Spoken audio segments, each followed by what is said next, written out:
लोगों बाहर देख करके हंसते हैं, अंदर देख करके रोते हैं। दुर्भाग्य है इस मनुष्य की। आज तक पशु, गाय, भैंस, घोड़ा, घोड़ी, सियार, हुड़ार, गीदड़ कभी नहीं रोते हैं, सदा एकदम जीवन जीते हैं अच्छा। मनुष्य ही एक ऐसा प्राणी है, लोगों को देखते हैं कि रोते भी रहते हैं, बहुत बिलखते भी रहते हैं, दुखी भी रहते हैं, अब परेशान भी होते हैं। अरे जो दूसरे को देख करके हंसोगे तो रोओगे नहीं तो क्या होगा। कोई कहता है हमारे पास समय नहीं है, समय नहीं है पूजा पाठ करने की, सत्संग करने की, भजन करने की, मगर लड़ाई झगड़ा करके जेल में 6-6 महीना रहता है, साल भर रहता है। किसी को कहो गम खाने के लिए तो गम नहीं खाएगा, ज़्यादा खाएगा, ज़्यादा खाएगा तो बीमार पड़ेगा, बीमार पड़ेगा तो हॉस्पिटल में महीना दिन, 2 महीना, 6 महीना, 1 महीना 15 दिन रहेगा। फिर इनके पास खूब गम खाने का समय रहेगा। तुम समझाओ तो तुमसे लड़ाई करेगा। डॉक्टर कहेगा बीड़ी मत पीना तो नहीं पिएगा, बोल देगा अगर दिन में 1 बार पेशाब करना तो 1 बार करेगा, थोड़ा भोजन करना तो थोड़ा करेगा, ये चीज़ नहीं खाना तो नहीं खाएगा। मगर तुम समझाओ तो तुमको मारने के लिए दौड़ेगा। ये इतना मूर्ख आदमी है, इतने मूर्ख है कि तुम्हारा बात नहीं समझेगा। जब इसकी मृत्यु आते हैं तो मरता क्या नहीं करता, सब कुछ करने के लिए तैयार होते हैं। कितने आदमी देखो बेफजूल का जेल में अभी सड़ रहा है, कितने आदमी हॉस्पिटल में भीड़ इतना बना रखा है कि पूछो मत, लाइन में लगा हुआ है, धक्कम धक्का मुक्कम मुक्का हो जाते हैं। तो मानुष को कम से कम समझता है, समझाता है कोई तो समझ लेना चाहिए। समझाने वाले जो आते हैं वो महान कहलाते हैं, और जो फंसाते हैं दलदल में वो शैतान होते हैं। तो हम कह रहे थे क्या, अंदरमुखी, बाहर मुखी होने से दुख होता है।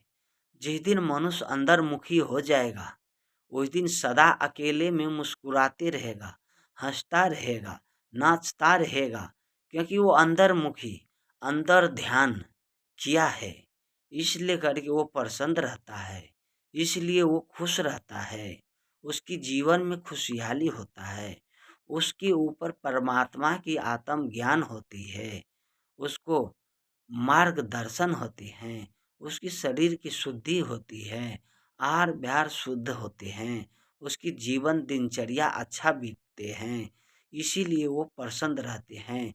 जिस दिन मनुष्य अपना प्रसन्न हो जाएगा उस दिन वो सुख से सुख होगा, दुखी नहीं हो सकता है।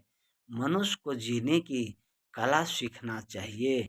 अगर मनुष्य को जीने की कला आ गया तो वो एक दिन न एक दिन अपना महान बनेगा, अपना ऊंचाई पे पहुंच करके ही रहेगा। मनुष्य अगर ध्यान साधना अंतर्मुखी हो करके करेगा तो बैठे बैठे गंगा जमुना की संगम की स्नान हो जाएगा, चारों धाम की यात्रा हो जाएगा, जीवन में कहीं भटकने का जरूरत नहीं है।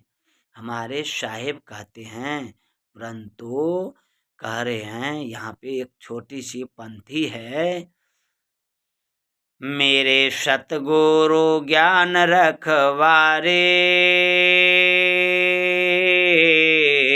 क्यों जाऊं किसी का दुआरे,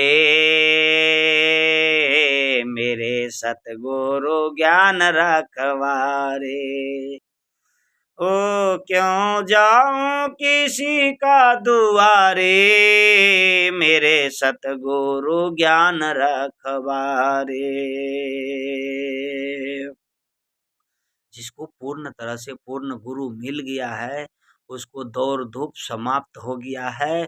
और जिसको पाने के लिए चाहते हो वो आपका स्वरूप है, जगाइए। और जिसको छोड़ने के लिए चाहते हो, संसार छुटा हुआ है, संसार आपके बंधन में नहीं है, आप उस बंधन से अलग है। और जीवन को सजाइए। और एक न एक दिन तो आपको घर छूटेगी, मकान छूटेगी, पति पत्नी छूटेगा, सब कुछ छूट जाएगा। तो आपके साथ कौन जाएगा, कौन सहयोगी होगा? कोई सहयोगी नहीं होगा। आपकी सहयोगी होगा तो आपका किया हुआ कर्म और किया हुआ पाप यही होगा। दोनों, अगर पाप ज्यादा होगा तो डूब जाते हैं नौका, बोझा ज्यादा हो तो डूब जाते हैं। अगर लकड़ी नदी में डाला जाए तो तैरता है, और पत्थर गिरा जाए तो डूब जाता है। तो पाप इस संसार में डूबते हैं और भक्ति रूपी तैरते हैं, और तैर करके वो अपना पार लग जाते हैं। ऐसी जीवन को सजाना चाहिए और ऐसी जीना चाहिए। यही मनुष्य की कर्तव्य बनता है, साहिब बंदगी।